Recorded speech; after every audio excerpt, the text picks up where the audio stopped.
Selamat bertemu kembali pemirsa. Eh, di hari ini saya mau cerita tentang uniknya anak-anak. Kenapa dibilang unik? Karena memang anak-anak itu tidak ada yang sama sebenarnya. Artinya eh, mereka punya pribadi yang berbeda-beda antara satu anak dengan yang lain. Nah, cuma masalah itu timbul itu dari diri kita sebagai orang tua. Kadang-kadang kita merasa anak kita tidak sama dengan anak yang lain.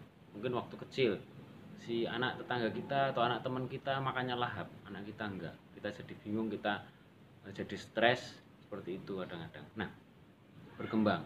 Mungkin suatu saat mereka sudah bisa jalan, anak kita belum. Nah, yang terpenting di sini ya, kita harus paham bahwa anak-anak itu punya eh, kecepatan perkembangan yang berbeda-beda, kemampuan yang berkembang berbeda-beda. Jadi kita harus tahu, dan itu tidak sama walaupun ada milestone-nya, kita tinggal ngikuti aja. Kalau misalnya memang kecepatannya anak yang satu lebih cepat, tidak masalah, yang penting anak kita tidak dalam kondisi keterlambatan. Nah, seperti itu. Mindset itu harus selalu dibangun, teman-teman semua.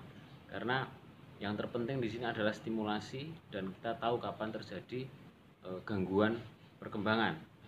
Tapi nggak usah panik, artinya kalau misalnya kita lihat anak tetangga kita, anak teman kita, mereka mungkin lebih advance gitu perkembangannya, ya kita jangan panik ya, artinya jangan terlalu membuat itu menjadi suatu masalah sehingga kita tidak fokus pada anak kita sendiri.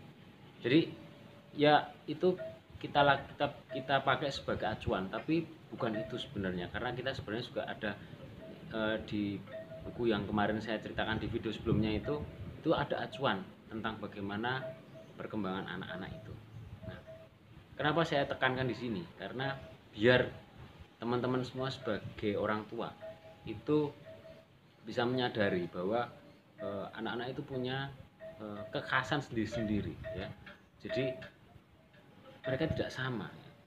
Jadi jangan sampai kita memaksakan semua kehendak kita, semua ya, enggak apa namanya, sebagian mungkin kita bisa berikan, karena artinya kita suatu saat kita juga harus mendidik mereka, memberitahu mereka ya. Tapi kita tidak mungkin memaksakan semua kehendak kita kepada mereka, karena mereka punya suatu keunikan.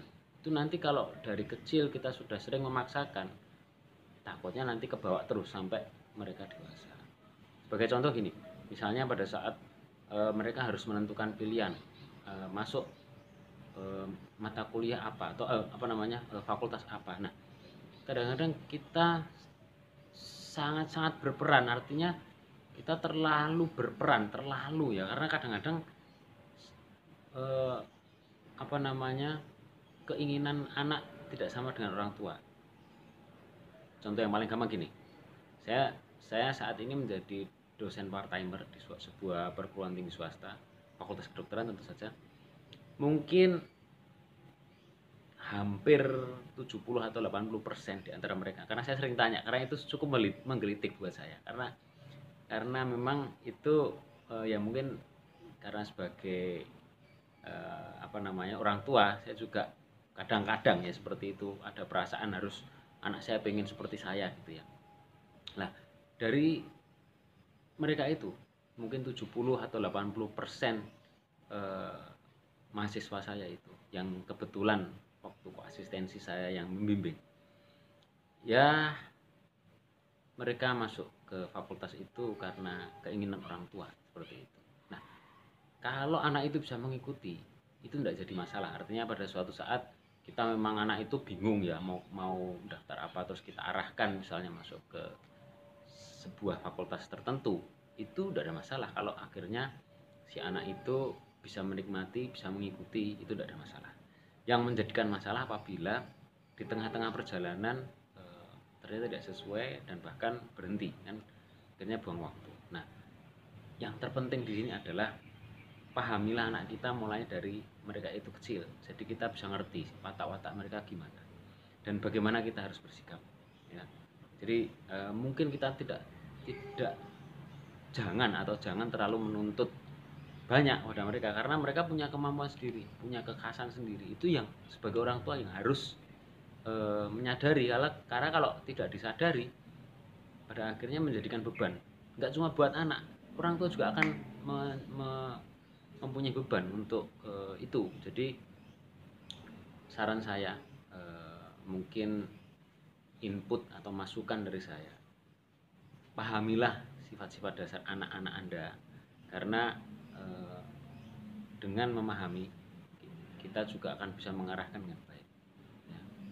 Bimbing mereka, arahkan mereka sesuai dengan kemampuan mereka, passion mereka. Kita sebagai orang tua harus memberikan support yang terbaik buat anak kita. Terima kasih. Sampai bertemu di video-video saya berikutnya.